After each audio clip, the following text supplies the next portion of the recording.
You sit down to do something important. Your phone is face down. Your screen is open. The room is quiet. You tell yourself this will only take a moment. Just start. Just one small step. But your body doesn't move. Your chest feels tight. Your mind feels scattered. There's a strange pressure, like you're missing something. Not fear, not stress, just an urge to escape the moment. So you reach for your phone without thinking. A quick check, just to breathe. The relief is instant. Your body relaxes. Your mind lights up. And the task you cared about 5 seconds ago already feels distant. This moment repeats itself every day for millions of people, and most of them blame themselves. They say they lack discipline. They say they aren't motivated. They say they're lazy. But none of that is true. What's happening here has nothing to do with morals or mindset. It has everything to do with how your brain decides what feels worth doing. Your brain is always running a silent calculation. It's fast, automatic, invisible. It's asking one question: how much effort will this take and what do I get back? If the answer feels uncertain, heavy, or delayed, your brain resists.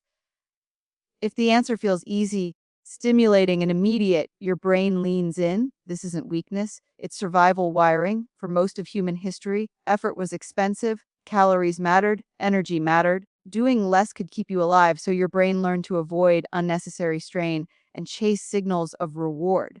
The problem isn't that your brain does this. The problem is what counts as reward now. Your ancestors found reward in food, movement, connection, and rest. Those rewards took time and effort. Today, reward is everywhere, bright, fast, endless. Your brain is surrounded by things that offer stimulation without cost. Scroll, tap, sweep. Each one gives a tiny pulse of excitement. Not joy, not fulfillment, just enough to feel something. Over time, this changes the scale your brain uses to judge effort. Things that once felt satisfying now feel dull. Tasks that once felt manageable now feel heavy, not because they changed, because your baseline shifted. Think about walking into a dark room after being in bright sunlight. At first, you see nothing. Your eyes feel blind, but the room didn't change. Your eyes just need time to adjust. Your motivation works the same way. When your days are filled with constant stimulation, quiet effort feels like darkness. Your brain can't see the value yet, so it pulls you away. This is why discipline feels painful. Not because discipline is unnatural, but because your brain has been trained to expect intensity. Here's something most people don't realize. Your brain doesn't chase pleasure. It chases change. It wants something new, something unpredictable, something that might be interesting. That's why endless content works so well. Each swipe carries a question. What if this one is better? That question releases anticipation, and anticipation is powerful, stronger than enjoyment, stronger than satisfaction. So your brain keeps reaching. When you try to sit with one task, there's no anticipation spike, no novelty, no surprise, just slow progress. Your brain interprets that as danger, or at least inefficiency. So it nudges you away again and again. This creates a quiet cycle. The more you escape effort, the harder effort feels. The harder effort feels, the more you escape. Eventually, even starting feels exhausting. This is where people panic. They try to force change through intensity. They wake up early. They cut everything at once. They promise themselves a new identity, and when they fail, they feel worse. But force was never the solution, because the problem isn't lack of discipline. It's excess stimulation. Imagine trying to hear a whisper while standing next to a speaker blasting music. Trying harder won't help. Turning down the noise will. This is where the idea of a dopamine detox gets misunderstood. It's not about punishment. It's not about deprivation. It's not about becoming emotionless. It's about giving your brain a break from constant novelty. When stimulation drops, something uncomfortable appears first. Boredom, restlessness, a sense that something is missing. People mistake this feeling for emptiness, but it's actually sensitivity returning. Your brain has been overstimulated for so long that normal signals feel too quiet. When the noise stops, the quiet feels unbearable. At first, your brain tries to pull you back. It says, just check, just for a second. You deserve it. This isn't addiction in the dramatic sense. It's conditioning. Your brain learned that escape is easy. Now it expects it. If you stay through this phase, something shifts slowly, subtly. Your mind stops reaching as often. Your body settles. Simple things start to register again. A walk feels grounding. A task feels doable. Silence feels safe. This is the beginning of rewiring, not through effort, through exposure. By staying with low stimulation long enough, your brain recalibrates. It lowers its expectations. And when expectations drop, effort feels lighter, discipline stops feeling like resistance and starts feeling like movement. This doesn't mean work becomes exciting.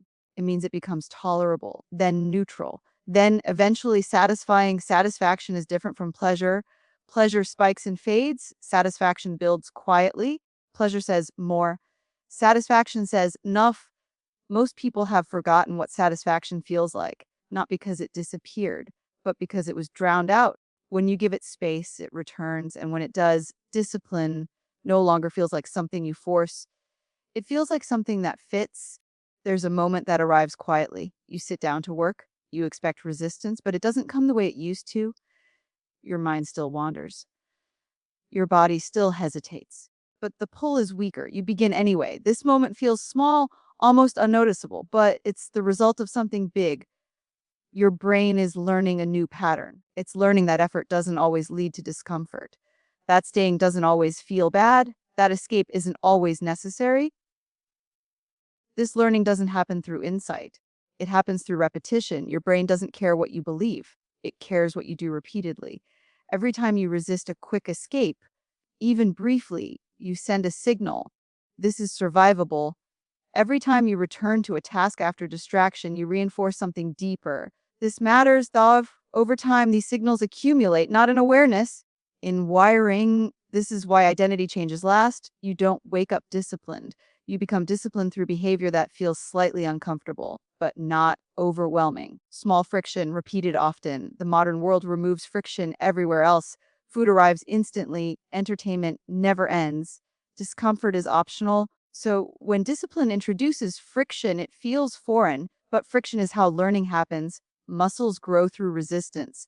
Attention grows through stillness. Self-control grows through delay, not dramatic delay, tiny delay, waiting a few seconds before reacting, finishing one page before checking, sitting with boredom without fixing it. These moments don't look impressive, but they reshape your nervous system. Here's something subtle. When stimulation decreases, time feels slower. At first, this feels unbearable. Minutes stretch, silence feels loud, but then something strange happens. You begin to feel present, not entertained, not distracted, just here. This state used to be normal. Now it feels unfamiliar. Presence is where satisfaction lives. It's where work becomes immersive, where effort feels meaningful. This is why people describe flow as peaceful, not exciting. Flow isn't intensity, it's alignment. When your brain isn't pulled in 10 directions, it can settle into one. That settling is what discipline was always meant to feel like. Not force, not grind, but focus without friction. Most advice skips this part. It tells you to push harder, to optimize routines, to hack motivation, but hacks don't rewire baselines. Only environments do. If your phone is always within reach, you're relying on restraint. If your space is quiet and simple, you're relying on design. Design beats willpower every time. Your brain prefers what's easy, so make depth easier than distraction. Not forever, just often enough.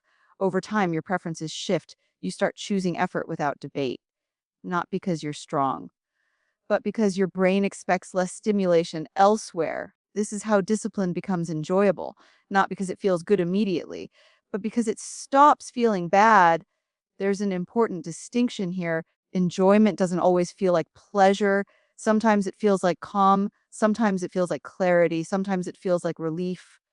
Relief from mental noise, relief from inner conflict. When your actions align with your intentions, your nervous system relaxes. This is what people mean when they say discipline creates freedom. Not freedom from work, freedom from constant decision making. When your habits are set, you don't negotiate with yourself.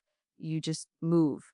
This reduces mental load, reduces fatigue, reduces stress. Your brain likes predictability. When discipline becomes routine, your brain stops resisting it. And once resistance drops, energy appears, not excitement, energy, the quiet kind that lasts. This is why people who live simply often appear calm. Their brains aren't overloaded. Their reward systems aren't hijacked. They don't need constant stimulation to feel okay. You don't need to escape modern life to reach this state. You just need pockets of low stimulation, moments where your brain isn't being pulled, moments where effort has room. These moments slowly discipline becomes associated with clarity, with progress, with self-trust, and self-trust is powerful. When you trust yourself to follow through, you stop doubting. When doubt fades, starting becomes easier.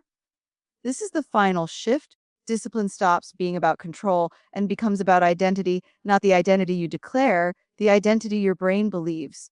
I'm someone who stays. I'm someone who finishes. I'm someone who doesn't panic at boredom. These beliefs aren't affirmations. Your conclusions drawn from experience. Your brain watches what you do. Then it decides who you are. If you want to enjoy discipline, don't convince yourself. Show yourself again and again, quietly, without drama. Rewiring doesn't feel heroic. It feels boring. Until one day, you notice something, you sit down or reach for your phone, not because you're resisting, but because you don't need to. The urge is gone. And in that absence, there's peace, not the loud kind, the stable kind. That's when you realize discipline was never the enemy. It was the signal your brain had been waiting to hear.